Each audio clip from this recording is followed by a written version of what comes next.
Di para sahabat itu, kaum muslimin, yang terbayang bagi mereka itu adalah infak, yang terbayang bagi mereka adalah sebuah kebahagiaan, keselamatan di akhirat yang kekal dan abadi di sisi Allah tabaraka wa taala. Semua kita boleh klaim sekarang, kamu cinta Nabi, cinta Ustaz. Cinta Nabi, cinta Ustaz. Termasuk saya, cinta Nabi, cinta. Dapat tahunya besok di akhirat. Maka apa kata Nabi sallallahu alaihi wasallam? Amalur rajuli biyadihi. Penghasilan yang terbaik adalah pekerjaan yang dilakukan oleh seseorang dengan tangannya sendiri. Wa kullu bai'in mabrur, dan setiap jual beli yang mabrur. Ini aktivitas ini membantu saya di akhirat atau akan menyulitkan saya di akhirat? Kalau seandainya perbuatan itu ternyata akan menyulitkan kita di akhirat kelak, tinggalkan perbuatan itu.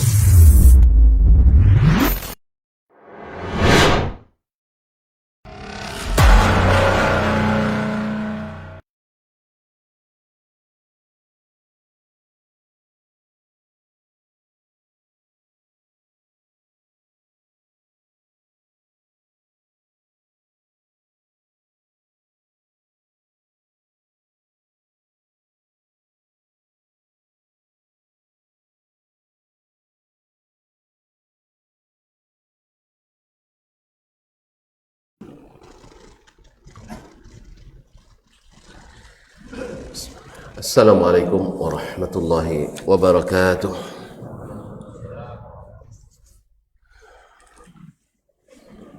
Innal hamdalillah nahmaduhu wa nasta'inuhu wa nastahdi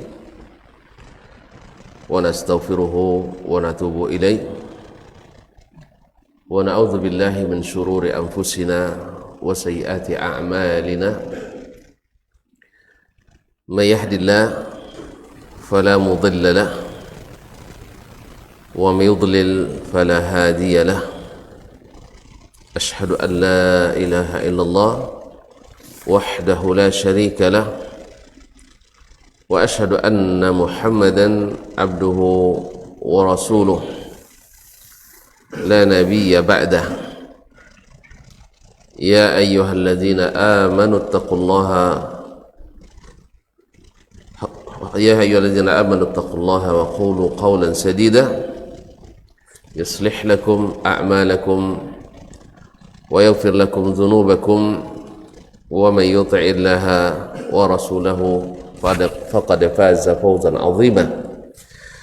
أما بعد فإن أصدق الحديث كتاب الله وخير الهدي هدي محمد صلى الله عليه وسلم وشر الأمور محدثاتها وكل محدثة بدعة وكل بدعة ضلالة. معاشر المسلمين معاشر المسلمات الحاضرين والحاضرات والمشاهدين والمشاهدات, Alhamdulillah kita memuji Allah Tabaraka wa Ta'ala, bersyukur karena kita masih diizinkannya untuk memujinya.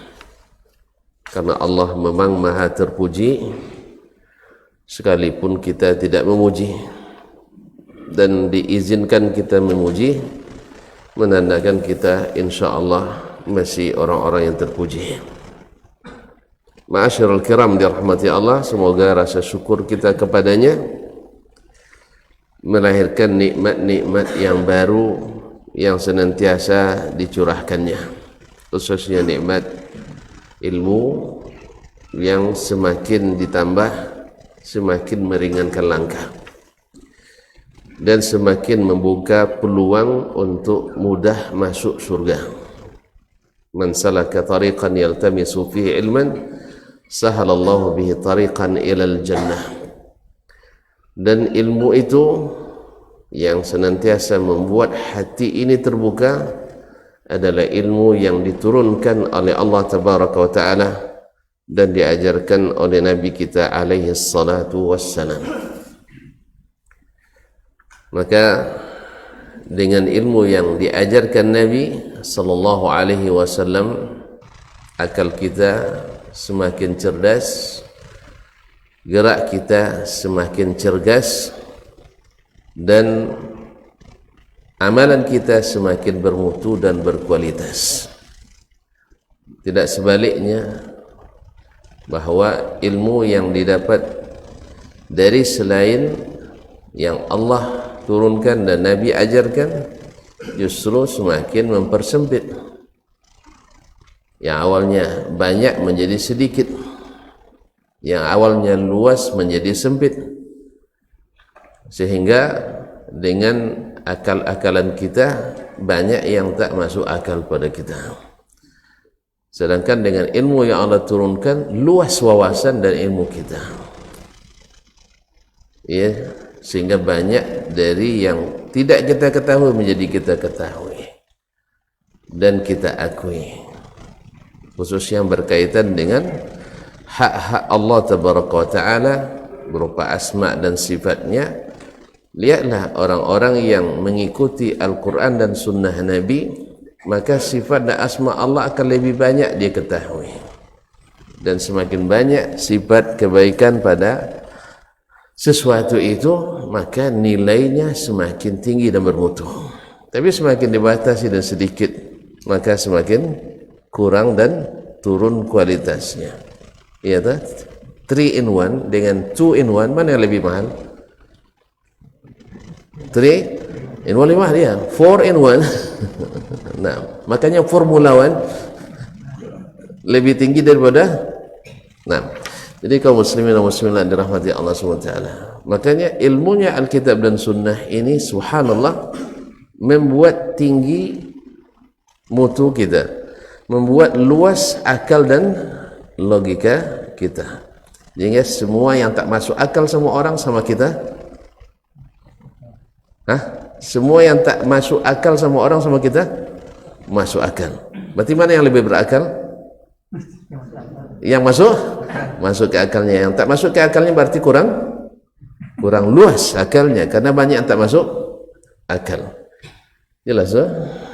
Jadi semakin banyak yang kita masuk akal, berarti akal kita semakin luas. Semakin banyak yang tak masuk akal, berarti akalnya semakin sempit. Masa yang luas masuk semua dianggap sempit akalnya, yang tak masuk banyak dianggap luas akalnya.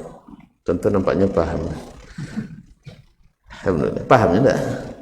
Alhamdulillah. Jadi semakin banyak diterima oleh akal, berarti akalnya semakin luas. Tapi semakin sedikit yang diterima oleh akalnya, akal semakin sempit. Berarti mana yang berakal? Yang ikut Nabi atau yang tak ikut Nabi? Oleh sebab itulah kita belajar dari Nabi SAW dan kepada para ulama yang konsisten dan istiqamah mengikut Nabi SAW wa alaihim rahmatullahi tabaraka.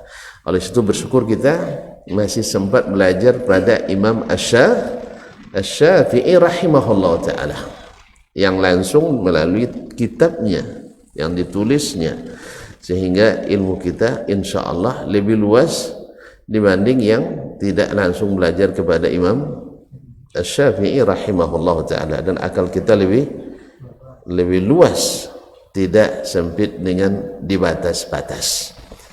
Kalau masjid ini kalau banyak batas-batasnya, tambah luas tambah sempit, iya tak? Apalagi kalau dihilangkan sekat itu tambah luas. Cuma sakut tonton nengok ke belakang, tidak nengok ke depan. Kaum muslimin dan muslimat dirahmati Allah, salawat dan salam kepada Nabi alaihi salatu wassalam, yang dulu orang-orang jahiliyah sempit geraknya karena akalnya yang terbatas, sehingga mereka mempersulit diri. Kan banyak syariat-syariat mereka buat, tapi menyulitkan diri dan merusak tatanan masyarakat.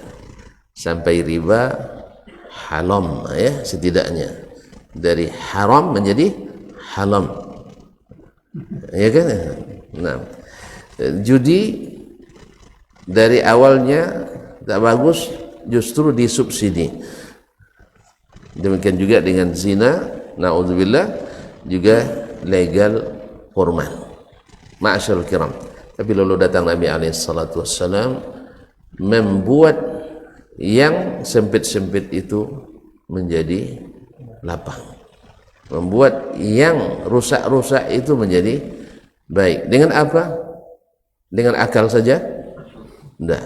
dengan Al-Quran dan Sunnah, yang semua ayat dan hadis Nabi itu insya Allah sesuai dengan logika yang sehat. Kalau ada masuk akal berarti ada masalah dengan akal kita itu nanti itu. Pasti ada masalah dengan akal kita. Sebab orang-orang secerdas Nabi masuk ke akalnya. Orang-orang secerdas Abu Bakar masuk ke akalnya. Orang secerdas Umar bin Khattab masuk ke akalnya. Itu secerdas Abdurrahman bin Auf masuk ke akalnya. Masa ke akal kita nak masuk, berarti akal mereka masalah atau akal kita? Akal kita. Makanya akal Abu Jahal tak masuk, pasalnya akalnya bermasalah. Akal Abu Lahab masuk? Tidak, akalnya bermasalah.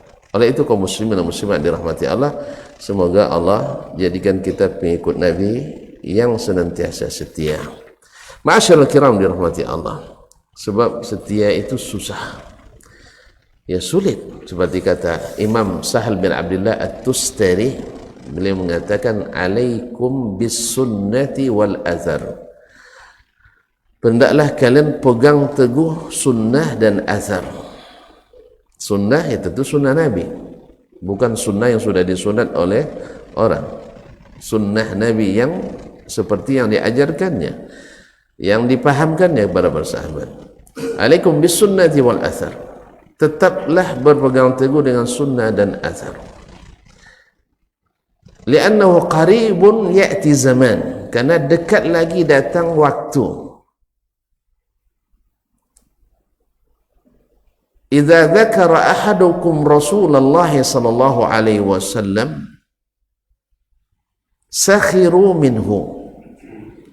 Akan datang suatu zaman bila seseorang kalian menyebut Rasulullah SAW, orang akan mengolok-olokkannya. Wa adhalluhu, dan mereka akan lecehkannya. Wa wahanuhu, dan menghinanya. Kira-kira zaman itu sudah ada ya? Kalau kita sebut Rasulullah SAW, ikut Rasulullah SAW, sunnah Nabi SAW, pasti akan dianggap ini orang tidak menggunakan akal. Dianggap tidak menggunakan akal. Karena apa? Disuruh oleh Nabi misalnya meyakini akidah, kita ikuti. Oh, orang ini seperti kerbau yang kalau bahasa kami diotu hidungnya. Ini apa bahasa Indonesia yang diotu? Tolong terjemahkan Ustaz, saya tidak paham, saya orang kampung. Yang ditusuk, tentu tusuk banyak itu, yang bahasa khusus lah. Dicocok ya, dicocok. Ditindik, ditindik, masya Allah, ditindik hidungnya. Kemana dibawa? Mau saja. Kalau kita tidak, orangnya cerdas, berakal, sehingga tidak semua yang dari Nabi itu langsung dilaksanakan. Harus dicerna dulu, dibahas dulu, didalami dulu. Kalau kalian itu ada orang-orang kaum Puritan. Tahu Puritan? Tidak tahu juga. Betul. Jadi banyak kita tidak tahu rupanya. Betul. Memang jadi orang taat itu tak mesti pintar. Tak mesti pintar. Orang taat itu justru kadang-kadang kelihatan tidak pintar. Coba lihat profesor-profesor yang taat-taat seperti tidak pintar di depan pemerintah ya. Disuruh mau kan? Orang taat itu orang jadi bukan yang hebat itu yang melawan. Ya, oleh itu kaum muslimin dan muslimat, orang taat itu memang seperti tak cerdas. Tapi sebenarnya mereka yang cerdas.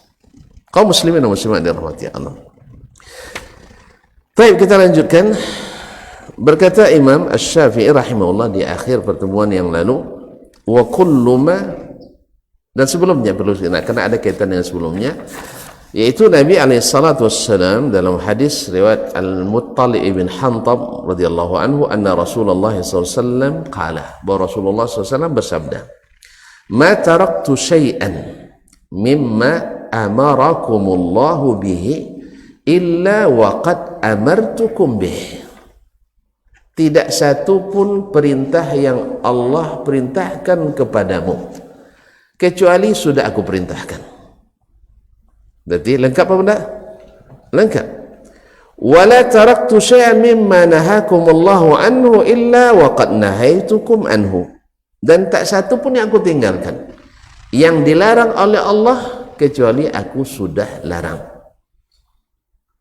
Berarti tidak ada lagi perintah setelah perintah Nabi sallallahu alaihi wasallam, dan tidak ada lagi larangan setelah larangan Nabi sallallahu alaihi wasallam. Oleh sebab itu semuanya dalam agama ini mesti dikembalikan kepada Nabi alaihi salatu wasallam. Ada perintahnya baik secara tekstual maupun secara kontekstual, baik secara nas, istidlal maupun secara istinbat, karena hukum itu tidak bisa hanya dengan istidlal saja, sebab nanti jumud kita. Jadi ada istinbatnya, ada hukum tersurat, ada hukum tersirat. Tentu saja ini bagiannya ulama. Makanya kita yang belum menjadi ulama pegang nasnya begini, tapi jangan segera memponis orang yang tak berpegang pada zahir nas tadi. Jelas Pak Haji? Karena Imam Syafi'i rahimahullah dari hadis yang pendek, ya Aba Umair ma fa'alan nughair, itu bisa istinbat lebih dari 70 masalah fikih. Saya coba cakap-cakap dengan kawan-kawan sama ustaz, karena kami belum ulama kan. Ya, cakap sama-sama ustaz, tolong istinbatkan dari hadis ini 7 masalah fikih, 1/10 dari Imam Asy-Syafi'i. Alhamdulillah belum ada yang lulus termasuk saya. Ya, kalau ada di sini tolong bantu. Minimal 17 lah. Ada yang bisa tunjuk tangan. Cuma sayang ini tak ada dituliskan beliau. Akhirnya luput ilmunya. Itulah Imam Ahmad bila duduk di majlis Syafi'i dia tak lewatkan. Walaupun dari sisi sanad gurunya Imam Asy-Syafi'i Sufyan bin Uyainah lebih tinggi sanad daripada Imam Asy-Syafi'i. Karena Imam Syafi'i wafat 204, Uyainah 198. Dan Imam Ahmad berguru pada keduanya. Tapi kalau ada di situ Sufyan bin Uyainah di Masjid Al-Haram, di situ ada Asy-Syafi'i, dia pilih mana? Asy-Syafi'i. Ada Imam Asy-Syafi'i rahimahullah. Bukan seperti ini, tidak tidak menyamakan maksudnya. Saya lama duduk dengan Syekh Abdul Muhsin Abbad ya sampai tamat Sunan An-Nasa'i, kecuali bagian pertama, juz pertama majelisnya. Di situ ada majelis yang lain yang fikih. Saya bilang kalau tetap di sini mungkin di hadis saya sangat menonjol sekali. Saya perlu juga belajar fikih. Maka saya saya bagi waktu benda ke majelis Syekh misalnya Atiyah Muhammad Salim atau Syekh Muhammad Al-Mukhtar Asy-Shinqiti untuk menghidupkan malakah fikih itu. Itu pun masih juga dibilang kita tidak belajar fikih. Allahumma musta'an. Ya. Tak usahlah, Allah yang Maha tahu ya. Kaum muslimin dan muslimat dirahmati Allah. Sampai kami pun kejar ke rumahnya. Ke rumah Syekh Atiyah Salim rahimahullah ta'ala, yang menurut pendapat saya untuk di Madinah pada masa itu dialah paling pakihnya. Untuk di Madinah yang paling pakihnya. Ma'asyarul kiram dirahmati Allah. Jadi Imam Asy-Syafi'i rahimahullah di masa itu bila ada majlis Ibnu Uyainah dan ada majlis Asy-Syafi'i, dia pilih majlis Imam Asy-Syafi'i rahimahullah ta'ala. Sebab alasan beliau, kalau hadis tak dapat dengan sanad yang lebih tinggi, bisa diambil sanad yang rendah. Ada sanad ali, ada sanad nazil. Tapi kalau fikihnya Asy-Syafi'i bila terlewatkan, kita tak dapatkan di yang lain. Makanya 70 masalah fikih tadi tidak kita dapatkan karena tak kita dengarkan atau tak dituliskan atau diriwayatkan dari Imam Asy-Syafi'i rahimahullah. Tapi dia mengatakan astanbitu min hadzal hadits 70 mas'alah fiqhiyah. Cuman mungkin wallahu a'lam, Allah menghendaki kita untuk berusaha untuk mencari sendiri sehingga beliau tidak tuliskan atau riwayatkan. Jadi ada dalil itu sharih nas dan ada makna yang tersimpul di dalamnya. Dan inilah seperti kata Imam Ali bin Abi Thalib radhiyallahu taala anhu ketika ditanya, ada tidak Nabi mengkhususkan sesuatu untuk kalian Ahlul Bait? Kata beliau, tidak ada. kecuali pemahaman yang Allah berikan kepada siapa yang dia kehendaki. Maka tidak jarang Ali bin Abi Thalib radhiyallahu taala anhu diberikan fikih, kadang-kadang mengalahkan fikihnya Umar bin Khattab atau sekelasnya, ya, dalam beberapa masalah, sampai Umar katakan orang yang Ali bin Abi Thalib masih ada bersamanya, insya Allah tak tersesat jalannya, karena fikihnya Ali bin Abi Thalib. Dan ini secara nas tidak ada. Misalnya ketika datang seorang suami kepada Umar bin Khattab radhiyallahu taala anhu mengadukan istrinya yang baru melahirkan, pasalnya baru 6 bulan menikah, anak lahir, curiga tak tuan-tuan? Itu masuk juga tak ikut curiga ya. Jangan-jangan kalau hidup Umar diadukan pula ini istrinya. Betul, karena rata-rata kehamilan 9 bulan, ini 6 bulan sudah lahir anaknya, jadi curiga dia. Umar pun termasuk yang ya berdasarkan kebiasaan, berdasarkan hukum adatnya, bahwa wanita itu hamilnya 9 bulan. Lalu datang Ali bin Abi Thalib radhiyallahu, diberikan pemahaman yang mendalam, bahwasanya kata Ali bin Abi Thalib, dia istimbat dari ayat-ayat, digabungkan ayat-ayat, wal walidatu yurdi'na auladahunna haulaini kamilaini liman arada ayyutimma ar-radha'ah. Para ibu itu menyusui anak-anaknya 2 tahun. 2 tahun? Nyusu berapa? 2 tahun apa? 2 tahun saja. Kadang tak sampai. Bagi yang ingin sempurna, susuannya 2 haulaini kamilain, 2 tahun sempurna. Baik. 2 tahun berapa bulan? Hah? Apa lupa ya? Subhanallah. Tak berubah-ubah, Pak. Inna iddatas syuhuri indallahi 12 syahran fi kitabillah yawma khalaqas samawati wal arda. Bilangan bulan sejak diciptakan langit dan bumi dalam kitab Allah 12 bulan. Tak berubah kan? 12 kali 2. Masih bagus hafalannya. 12 kali 2 24. Baik. Dalam ayat lain, wa hamluhu wa fisaluhu 30 syahra. Allah menggabungkan masa menyusui dengan masa mengandung sebanyak 30 bulan. Gabungan. Ya, masa menyusui dan masa hamil Allah gabungkan berapa? 30 bulan. 30 kali 24. Kurang maksudnya, bukan kali ya, kurang 6 bulan. Berarti sah hendak hamil 6 bulan? Saya ulang lagi, sah hendak hamil 6 bulan? Sah. Syar'i? Syar'i. Siapa yang katakan? Allah tabaraka wa ta'ala. Tapi Allah tidak sebutkan alhamlu sittatu ashhur, tidak ada. Paham tak? Tekstualnya bahwa kehamilan 6 bulan tidak ada dalam Al-Quran, tidak ada juga dalam hadis. Tapi Ali bin Abi Thalib radhiyallahu ta'ala istimbat dari beberapa ayat, gabungan hamil dengan menyusui. Menyusui berapa tahun tadi? 20 tahun. 2 tahun. 2 tahun berapa bulan?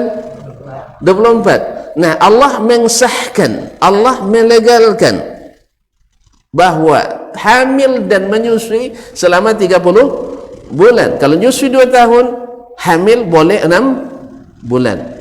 Hilang curiga? Hilang curiga? Alhamdulillah. Walaupun asa juga ada rasa lagi nanti ya. Makanya pilih istri yang tak banyak berhias keluar rumah supaya hilang curiga. Iya tak? Dan tuan-tuan jangan terlalu sering di luar rumah.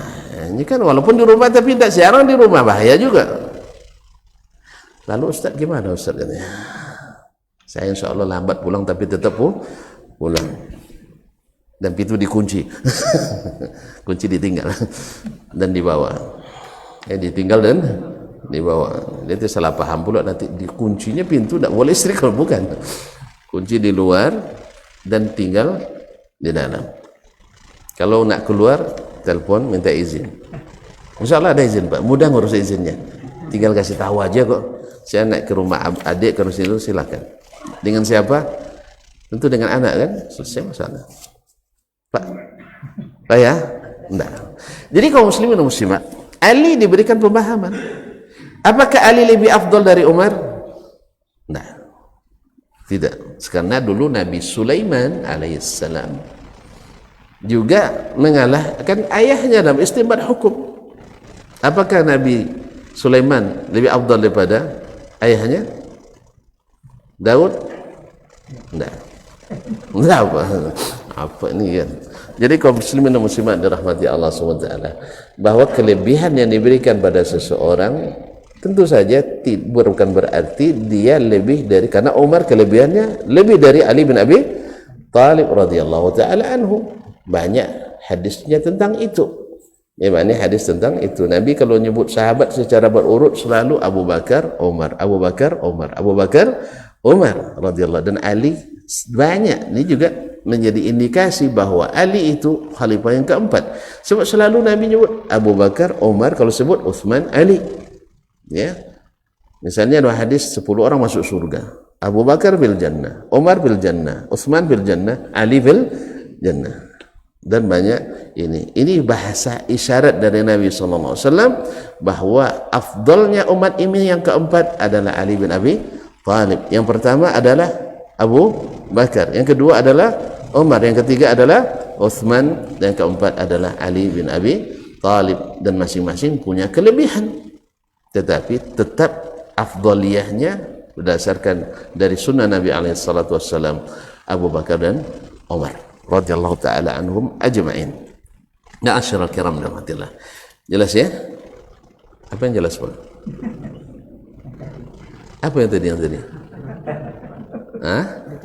Urutan yang empat, bahwa Nabi SAW telah menyempurnakan agama ini, baik secara tekstual maupun secara kontekstual. Istidlal dengan nas atau istimbat dari dalam nas itu sendiri, dengan syarat dilakukan oleh para ulama yang ahli, bukan kita yang bukan ahli. Kalau kita ini kan cenderung an-nasu adu majahilu, manusia itu cenderung memusuhi sesuatu yang dia tidak tahu, ya kan? Udah ada hadisnya ya? Ada hadisnya, cuman kita pemahaman kita sathi, hanya yang tersurat saja. Ada ulama memahami secara tersirat, cuman tentu saja ada yang dianggap atau diklaim sebagai istinbat ulama, ternyata juga dibatalkan oleh dalil yang lain. Nah, disitulah pentingnya para ulama yang mengingatkan kita. Oleh sebab itu, maka berkata Imam Syafi'i pada 3 alinea setelahnya, wa kullu ma sanna, maka semua yang disunnahkan Nabi SAW. Makna sunnah di sini bukan sunnah berahli fikih, tidak, tapi sunnah yang disyariatkannya, jalan yang telah dibentangkannya. Faqad alzamanallahu tiba'ah, Allah sudah lazimkan kita, sudah wajibkan kita mengikutinya. Cuman kewajiban di sini bukan pula wajib menurut hukum fikih. Maksudnya kita mesti mengikut Nabi SAW dalam segala hal kecil dan besar. Bukan maknanya sunat dengan istilah fuqaha, tidak, dan bukan pula makna wajib itu. Wajib maknanya adalah menerima dari Nabi SAW secara umum. Soal melaksanakan, ya perintah itu dilaksanakan sesuai dengan kemampuan. Tidak semuanya wajib, tidak semuanya wajib. Makanya orang yang meninggalkan yang sunat tidak mesti kita berlaku keras kepadanya seperti dia meninggalkan yang wajib. Kalau ada orang, kalau sholat fardunya berjamaah terus, tapi tidak melaksanakan yang sunat, boleh kita memboikotnya? Tidak boleh. Boleh kita menghukumnya? Ya, tidak boleh. Boleh kita menasihatinya? Boleh, wajib malah. Ya, jelas ya? Yang meninggalkan yang sunat, boleh tidak dia nasihati? Boleh. Yang suka bikin yang makruh, boleh dinasihati? Ya boleh, sebab orang ini rugi. Kalau hanya wajib, dia wallahu alam, karena apa? Yang wajib ini banyak yang tak sempurna. Tonton pasti merasa sendiri tuh. Solat tadi berapa persen tadi solatnya yang khusyuk? Tidak ada teringat kunci yang hilang tadi. Mohon maaf ya. Yang berdagang ingat dagangannya, terlintas. Walaupun kita berupaya untuk melupakan itu kembali. Yang lupa membangunkan anaknya tadi karena tergesa-gesa, teringat pula, astagfirullah, nanti dibangun apa anda tidak? Betul kan? Yang ketika berangkat pesan sama istrinya, bang jangan lupa beli sarapan apa tadi pesan, lontong apa pecel, saya ingat pula, terlintas. Iya dah, iya serius nih kaum muslimin dan muslimat. Maka diperlukan untuk penutup itu amalan-amalan sunnah, amalan sunnah. Tapi bukan kita menyalahkan dia, tidak, tapi kita ingin dia beruntung karena kita merasakan indahnya dapat untung. Sama kalau tuan-tuan berdagang, ya kawan tuh rugi terus, awak untung terus, matilah kau di situ. Iya tak? Suka tuan-tuan? Suka? Kecuali hasad gitu ya, kecuali hasad. Enggak, kita pasti ingin. Kalau nak beruntung, di situ. Ini tempat yang paling apa? Kalau perlu, ayo merger aja kita. Ya merger, kita gabung dengan kita. Kamu bikin dagangan yang lain, saya ngurusnya. Karena saya beruntung, kamu rugi terus. Misalnya, ada yang pernah, nanti tidak usah panjang cerita. Masuk cerita panjang lagi. Ada orang dulu, itu cerita juga jadi. Akhirnya terceritakan juga. Sekarang nih, setelah LC ini pulang, payah saya berdakwah, Ustaz katanya. Dia tidak tahu awal LC juga. Begini Ustaz, sebenarnya dakwah itu kan kewajiban bersama, peluang bersama. Siapa yang punya ilmu sedikit saja boleh jadi dai. Beda ulama dengan dai kan beda. Dakwah itu asal dikit punya ilmu boleh jadi dai, bahkan mesti. Nah, cuma kalau jadi ulama jangan buat tua dulu. Nah, kalau memang yang LC lebih laku, usahakan Ustaz juga dapat LC. Walaupun maknanya lucu. Kaum muslimin dan muslimat, kerjasama dengan mereka. Nanti insya Allah yang LC itu paling senang memberikan resep. Tidak seperti orang buat jual fried chicken, misalnya Al-Bake fried chicken, payah dapat resepnya kan. Kentucky fried chicken payah dapat resepnya. Bahkan sate kuok pun payah minta resepnya. Iya. Ada orang, salah seorang pemilik rumah makan kopi yang tidak buat tulang ngomong sama kita bahwa tidak mau dia orang lain dapat resep. Kalau bilang kasih aja, kan rezeki itu masing-masing. Jangan-jangan dari orang lain temukan lebih hebat dari kita nanti. Tapi ternyata sesama penjual jangan saling mendahului. Jadi kaum muslimin dan muslimat, saya katakan merger aja. Andainya pun Bapak Ustaz tak bisa, berarti mungkin gugur kewajiban kita. Biarlah mereka yang berdakwah, kita memperkuatnya. Kan ada salahnya perkuat barisan. Nah, begitulah lebih kurang kaum muslimin dan muslimat dirahmati Allah. Jadi kita ini semuanya ada fungsi, dan kalau diberdayakan luar biasa bagi umat. Nah, kaum muslimin, berkata Imam Syafi'i, kullu ma sanna faqad alzamana Allah tiba. Allah lazimkan kita mengikutinya. Wa ja'ala fi ittiba'ihi ta'atahu. Dan Allah jadikan dalam mengikut Nabi itu sebagai taat kepada Allah tabaraka wa ta'ala. Mengikut Nabi itu taat kepada Allah. Wa fil ududi an ittiba'ihi ma'siyatahu. Dan kalau bersikeras tidak mau ikut sunnah Nabi alaihi salatu wasallam, ma'siyatahu sama dengan maksiat kepada Allah tabaraka wa ta'ala. Artinya membenci sunnah Nabi sama dengan membenci ajaran Allah tabaraka wa ta'ala. Sebagaimana memperolok-olok sunnah Nabi sama dengan memperolok-olok ajaran Allah tabaraka wa ta'ala. Semoga saya ingatkan kemarin itu, kalau kita belum bisa, jangan sampai pada menghina atau memperolok-olok. Sebab dikhawatirkan sesuatu yang dia syariatkan lalu kita olok-olok sama dengan perolok-olok agama Allah tabaraka wa ta'ala. Orang kadang-kadang karena terlalu bersemangat membenci sehingga tak terlupa membenci sunnah Nabi sallallahu alaihi wasallam.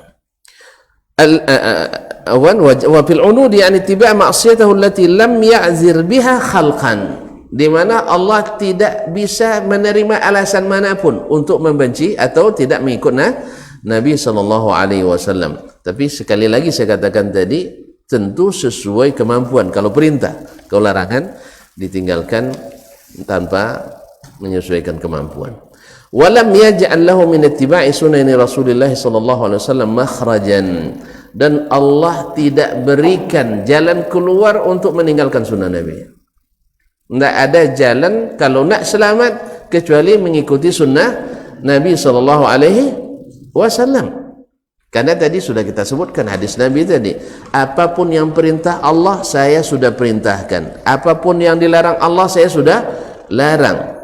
Ya, baik secara tekstual maupun secara kontekstual, istidlal atau istinbat. Jelas? Dan tentu saja ada hal yang boleh berijtihad di dalamnya dan ada yang tak boleh ijtihad di dalamnya. Misalnya para ulama itu sepakat masalah akidah bukan masalah ijtihad, harus melalui berita dan informasi yang benar. Nah, kalau berijtihad dalam masalah itu berarti masuk ruang yang tak boleh dimasuki, berarti ilegal. Jelas? Jadi ijtihad dalam masalah yang tak boleh ijtihad di dalamnya adalah ijtihad ilegal, walaupun dilakukan oleh orang-orang besar. Sama, ya, orang pejabat tinggi lalu membuat sebuah kebijakan tidak sesuai dengan tupoksinya, tak sesuai dengan aturan, walaupun dia orang besar tapi telah melakukan tindakan ilegal, walaupun menteri, walaupun saya ulang lagi, kayaknya kurang paham nampaknya.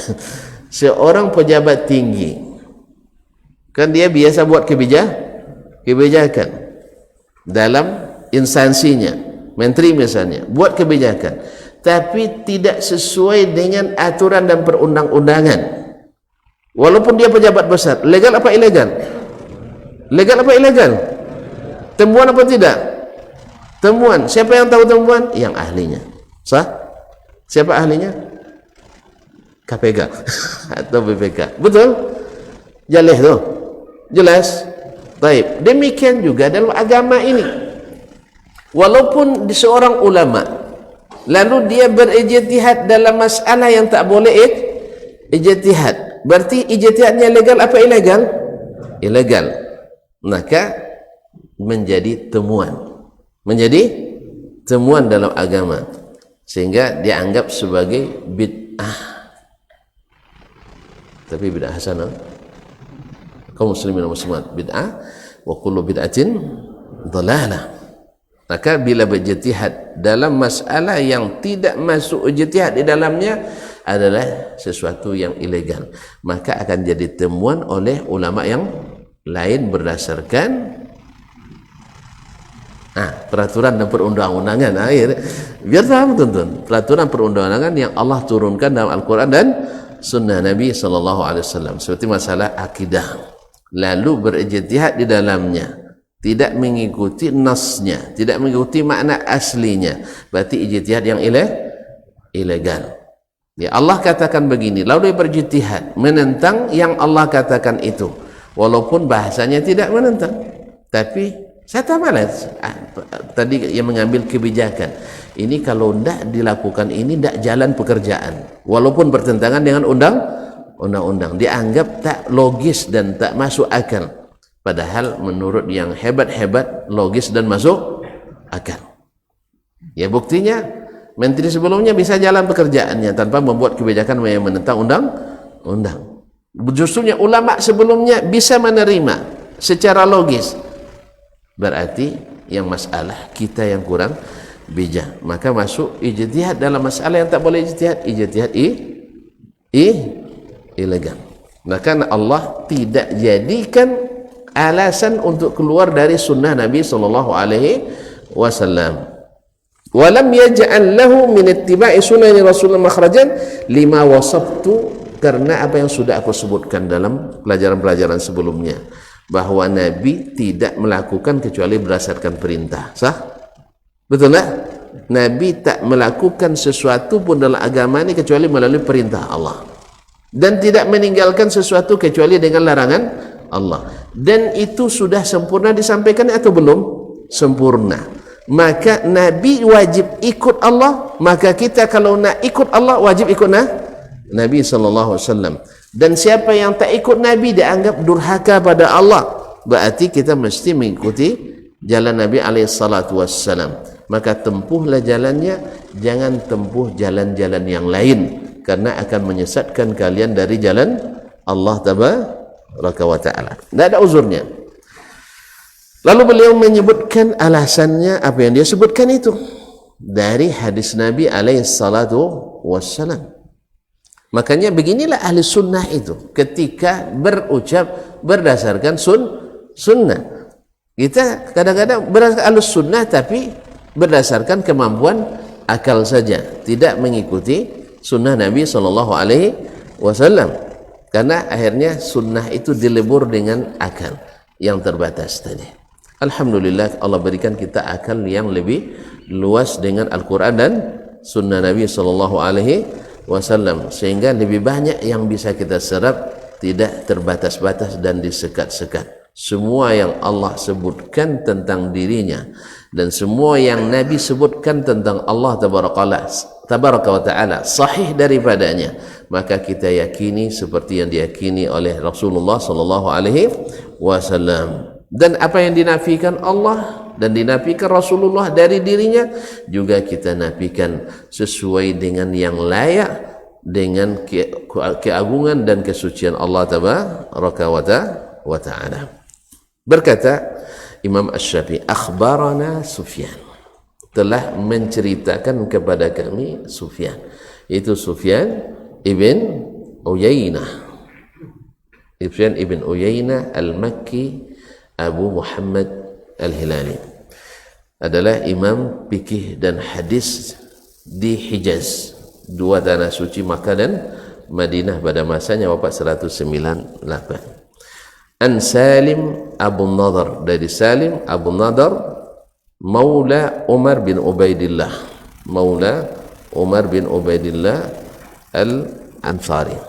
Sami'a Ubaidullah ibn Abi Rafi', dia mendengar Ubaidullah bin Abi Rafi' yuhaddits an abihi, menyampaikan hadis dari bapaknya Abu Rafi' Maula Rasulullah sallallahu alaihi wasallam, anna Rasulullah sallallahu alaihi wasallam qala, bahwa Rasulullah SAW berkata, Abu Rafi' ini maula Rasulullah, artinya mantan hamba sahaya Rasulullah sallallahu alaihi wasallam yang dimerdekakannya. Anna Rasulullah sallallahu alaihi wasallam, bahwa Rasulullah SAW bersabda, apa isi sabdanya?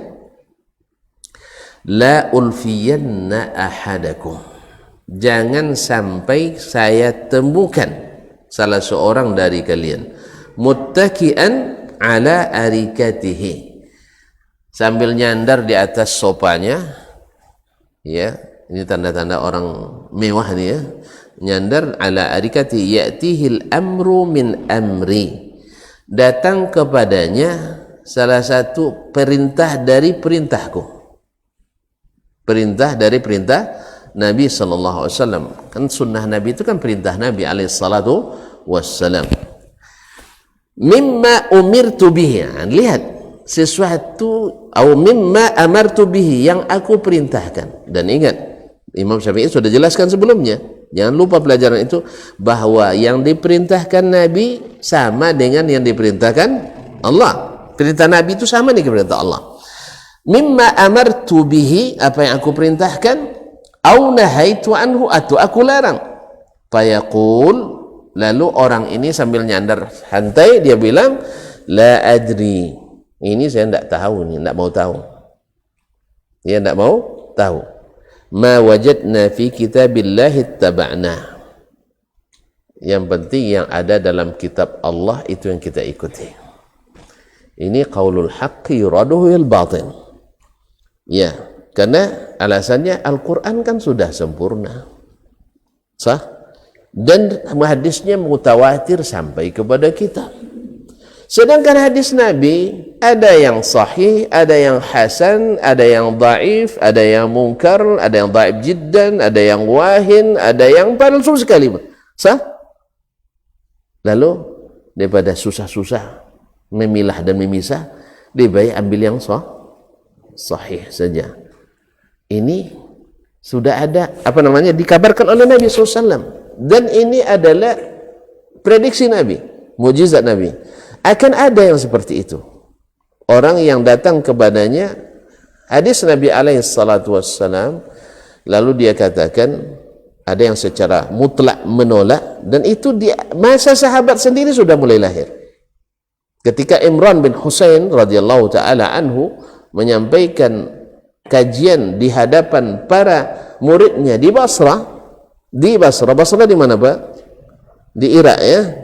Lalu dia menyampaikan, qala Rasulullah, sami'tu Rasulullah, kana Rasulullah sallallahu alaihi wasallam. Lalu ada yang nyeletuk dari jemaah itu merasa gerah dengan kok Rasulullah, sunnah gitu ya.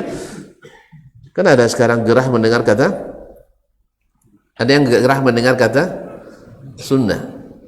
Ayo ikut sunnah, jangan ikut lawannya. Ada yang gerah enggak? Ada yang kepanasan? Ada. Di sini? Hah? Iya. Ada yang kepanasan bilang sunnah.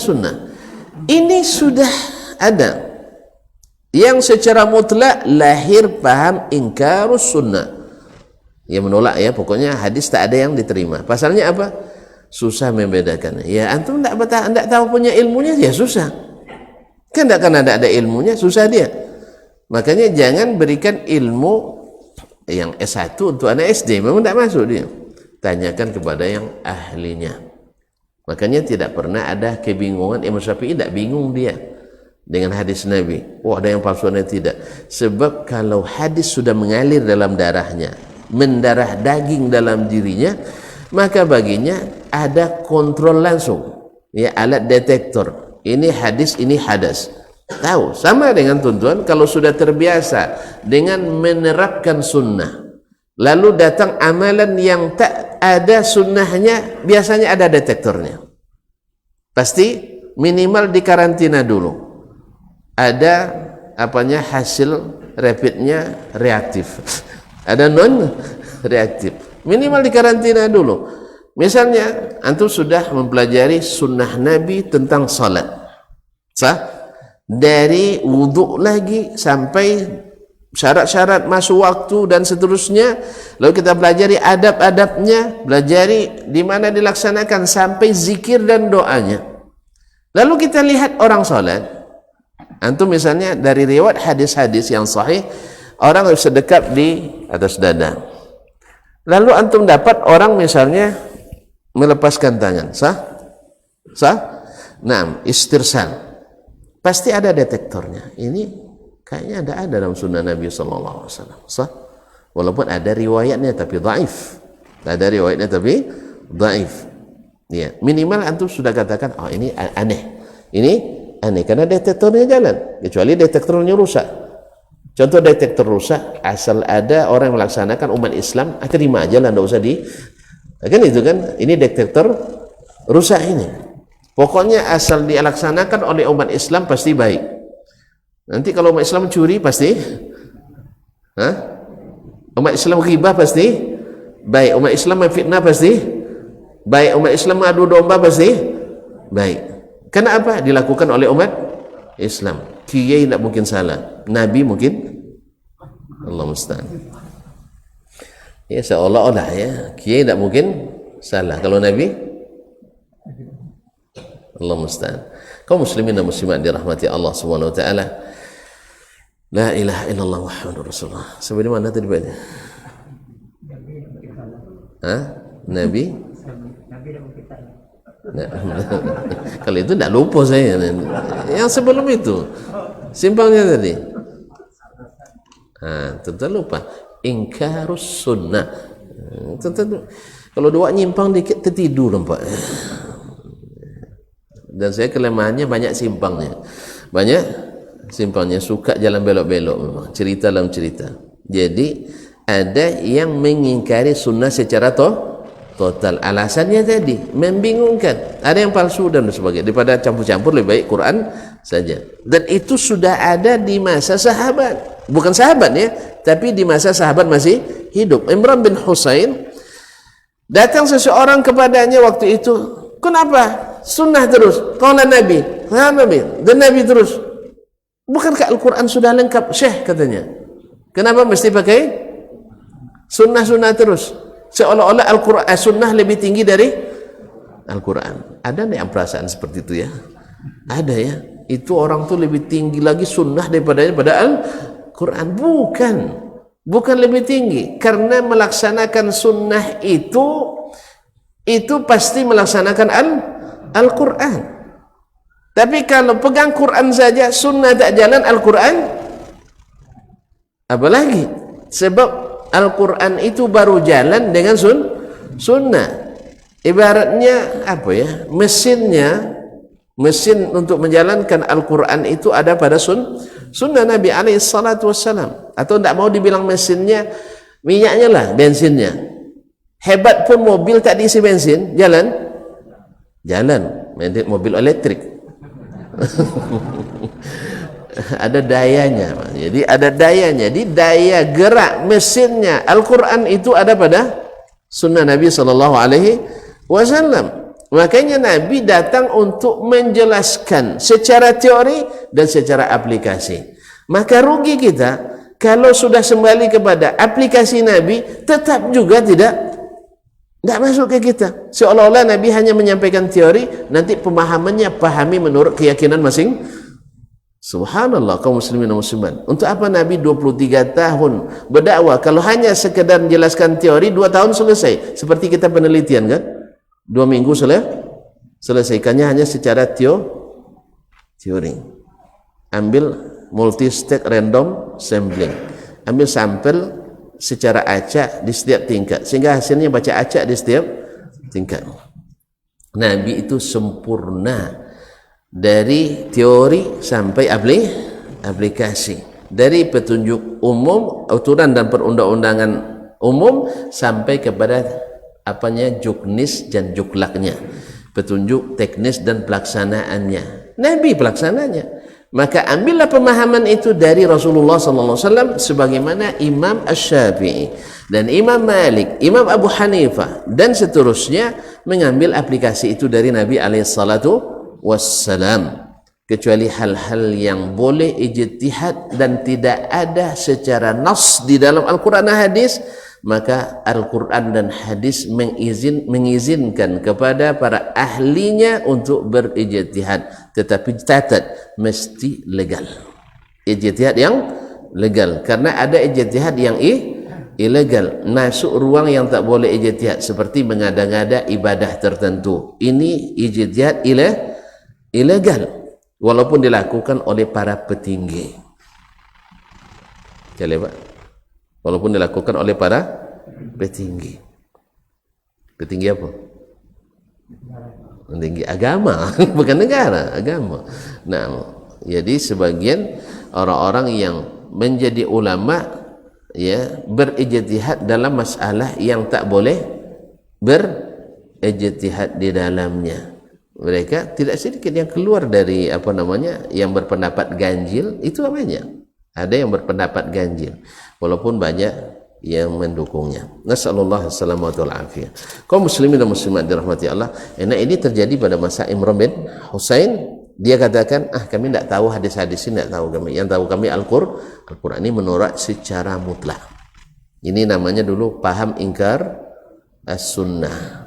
Sampai juga ke Indonesia, awalnya dari India. Jadi bukan dari Madinah ya, dari India. Nah, musibah-musibah mana banyak datang dari luar. Kaum muslimin dan muslimat. Kemudian ada di antaranya yang bukan menolak secara mutlak, tetapi memilah-milah. Dalam bab ini yang diterima hanya hadis-hadis ini, yang hadis-hadis ini tidak diterima. Ini secara secara nyata bertentangan dengan manhajnya Nabi SAW. Misalnya dalam masalah akidah, datang pemilah-milahan. Kalau hadisnya mutawatir, baru dijadikan hujjah dalam akidah. Kalau hadisnya tidak mutawatir, walaupun sahih, tak dipakai hujjah dalam akidah. Ini bertentangan langsung dengan kenyataan di zaman Nabi alaihi salatu wassalam. Nabi mengutus para sahabat dalam jumlah yang tidak mutawatir. Bahkan sebagian besar hadis sampai ke kita tidak mutawatir. Apa makna mutawatir? Belajar apa dulu usul hadis Pak Haji? Ya. Kalau jelas sekarang lama pula nanti. Nah, lalu kita katakan yang membedakan itu tidak ada dikenal di zaman Nabi SAW, di masa tabi'in. Bahkan al-a'immah seperti Syafi'i, Malik, Ahmad dan Abu Hanifah alaihim ridwanullah wa rahmatu rabbih. Kaum muslimin dan muslimat dirahmati Allah SWT, berarti ini metode baru, yaitu mencoba menolak sunnah Nabi walaupun tidak secara total tetapi secara parsial. Dan ada lagi yang mutawatir pun walaupun diterima zahirnya tapi maknanya harus menyesuaikan dengan logika saya, ujung-ujungnya juga tertolak. Ujung-ujungnya juga tertolak. Yang menonjol tetap logika kita. Logikanya pada logika yang sempit gara-gara banyak syubhat di dalamnya. Akal itu bersih tanpa syubhat. Tapi kalau sudah masuk syubhat, keedah-keedah yang dibuat-buat, lahirlah syubhat-syubhat sehingga akal itu semakin sempit, semakin lapang, semakin sempit. Karena ilmu itu dah bercampur, ilmu timur dengan ilmu barat, utara dan selatan, antara wahyu dengan bukan wahyu. Akhirnya bergejolaklah di dalamnya sehingga lapangan jadi sempit. Padahal dalam metodologi Islam, kosongkan dari jahiliyah lalu masukkan ilmu iman di dalamnya. Ya Pak, fa'lam annahu la ilaha illallah. Nafikan dulu segala keyakinan, segala keraguan, buang semuanya, masukkan illallah. Ya, makanya tidak mudah orang jahiliyah dulu mengucapkan la ilaha illallah, bukan tak pandai bahasa Arab mereka. Mana yang lebih fasih, Abu Jahal mengucapkan la ilaha illallah dari Abu yang lain? Nah, lebih fasihlah Abu Jahal lagi mengucapkannya, tapi dia tidak mau. Apakah masalahnya? Sebab konsekuensinya, kosongkan wahai Abu Jahal dari keyakinan-keyakinan jahiliyahmu, kosongkan Abu Jahal daripada tradisi-tradisi jahiliyahmu, dan serahkan amalmu hanya kepada Allah tabaraka Allah, seperti yang Allah inginkan, bukan seperti yang kamu inginkan. Sebab apa? Sebab wajib mengikut Rasulullah sallallahu alaihi wasallam seperti katakan Imam Syafi'i tadi. Nah, akhirnya tertolaklah hadis Nabi walaupun tidak secara total tetapi secara parsial. Zahirnya diterima, nasnya diterima, tapi maknanya harus menyesuaikan dengan keyakinan-keyakinan yang sudah terpatri sebelumnya, tidak dikosongkan dulu. Padahal kalau nak menanam itu biar subur, harus lahan harus bersihkan Pak. Nak nanam cabai, tanam di tengah rumput ilalang tuh, harus dibersihkan. Ini mengganggu ini. Tuan-tuan nak tanam limau, tanam di tengah hutan, dibersihkan lahan. Nak tanam apa lagi? Sawit. Oh iya, masya Allah, ini ada sawit rupanya di sini ya. Nah, tiba-tiba ambil 1 meter saja, tanam kayu-kayu besar tuh dibiar saja. Jadi sawitnya? Jadi sawitnya? Nggak jadi. Demikian juga. Makanya harus dipahami bahwa jahiliyah itu harus dihilangkan semua. Keyakinan-keyakinan yang tak berdasarkan ilmu itu harus dihilangkan. Lalu masukkan dari wahyu. Kalau tidak, maka akan bercampur terus antara wahyu dengan pendapat Pak Wahyu. Ya, akhirnya yang dominan tentu sesuai dengan pemikirannya. Oleh itu kaum muslimin dan muslimat dirahmati Allah. Kenapa? Mohon maaf ya, kenapa? Orang-orang yang sama sekali kosong tentang agama lebih mudah untuk menerima Quran dan Sunnah daripada orang yang setengah-setengah. Ilmu barat ada, ilmu timur ada. Lebih susah masuknya, apa besar? Terlalu banyak isinya dan berkelahi di dalam itu. Akhirnya sehingga Kalau buat penelitian awalnya ragu, ujungnya bimbang.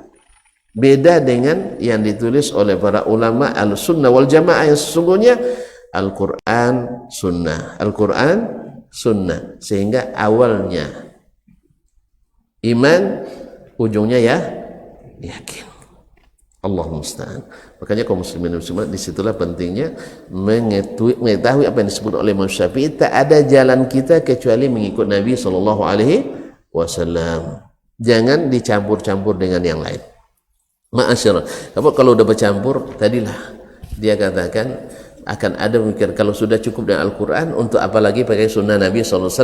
Maka Imran bin Husain waktu itu menjawab, ya hadha ara'aita law zahabta anta wa ashabuka ila qawli ta'ala wa aqimus salah. Dirikanlah, wahai kamu yang bertanya atau mengingkari, andainya kamu dan orang-orang yang sepaham denganmu datang kepada firman Allah, wa aqimus salah, dirikanlah salat.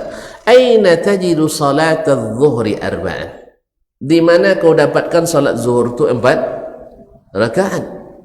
Wa salat al-asri arba'an, salat asar 4 rakaat. Wa salat al-maghribi 3, salat maghrib 3 rakaat. Wa salat al-isya'i arba'an, salat isya' 4 rakaat. Wa salat as-subhi rak'ataini 2 rakaat. Di mana kamu dapat? Kalau hanya Al-Quran saja, ujung-ujungnya nanti kita salat menurut keyakinan masing-masing. Menurut keyakinan masing-masing. Akhirnya apa yang terjadi?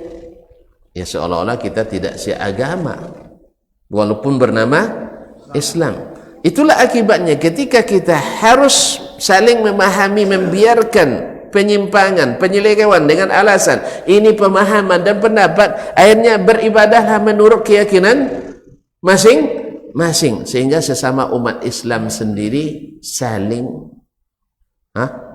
memusuhi, bahkan mungkin sampai pada saling mengafirkan, saling membid'ahkan, saling memfasikkan. Apa sebab? Karena biasa dengan jalanlah menurut keyakinan masing-masing. Imam Syafi'i ingin ingatkan kita, jangan jalan masing-masing, tapi ikutlah Rasulullah SAW. Karena kata Nabi tadi, apapun yang Allah perintahkan, aku sudah perintahkan. Apa yang Allah larang, aku sudah larang. Masuk antum ke bab salat, seluruh perintah yang Allah perintahkan tentang salat ada di hadis Nabi, laksanakan. Dan semua yang tidak dilakukan Nabi SAW dan tidak ada dilarang dan perintahkannya, maka tinggalkan. Karena apapun yang diinginkan Allah dari salat kita sudah ada pada salat Nabi SAW. Kalau mau seperti ini, seperti kata Imam Syafi'i, insya Allah kita tidak akan beribadah menurut keyakinan masing-masing, tetapi sesuai yang diajarkan Nabi SAW. Dan saat itu hati kita bertemu di cinta kepada sunnah Nabi SAW, dan cinta pada zatnya Nabi SAW, dan cinta pada orang-orang yang setia mengikuti sunnah Nabi SAW, dan khususnya alul baiti Rasulullah, alul baitnya Rasulullah SAW. Kita kadang-kadang dipitnah pula, tidak suka pada Habib, katanya, tidak suka pada orang yang keluarga Nabi SAW. Ini dusta luar biasa nih kaum muslimin dan muslimat dirahmati Allah. Banyak Habib yang tak mau digelar Habib. Ada guru-guru kami, ada Habib yang tak mau digelar Habib. Wallahi kami mencintainya 2 kali lipat daripada mencintai yang lain. Dekan kami Habib, tapi tak pernah menggelar dirinya Habib. Kami cintai karena dari keturunan Nabi SAW. Karena pertama karena dia dosen kita, yang kedua karena keturunan Nabi SAW. Jadi kalau dikatakan bahwa ahlus sunnah tidak mencintai Nabi, ini fitnah dan kebohongan yang mesti dipertanggungjawabkan di hadapan Allah Tabaraka wa Ta'ala. Tetapi kenapa ada kesan bahwa orang-orang yang menghidupkan sunnah Nabi SAW, ada kesan seolah-olah berlawanan dengan Habib-Habib? Ya, karena sebab juga karena tidak sedikit dari yang keluarga atau mengklaim sebagai keluarga Nabi SAW yang melenceng dari sunnah Nabi SAW, yang melenceng dari sunnah Nabi SAW, yang kadang-kadang sangat fatal dalam beragama. Cuman karena sebagian kita tak berilmu, akhirnya karena dia asal keturunan Nabi, maka dia seperti Nabi. Ini juga tidak pas. Ya, seseorang itu bukan diukur dengan tali keturunannya. Sebab nanti Nabi tidak ngajak kita merayakan Abu Lahab. Juga tidak, ya tak? Abu Lahab tahu? Itu adalah paman asli Nabi SAW. Maka cinta itu mesti berdasarkan kepada tingkat keimanan dan tingkat ketaatan.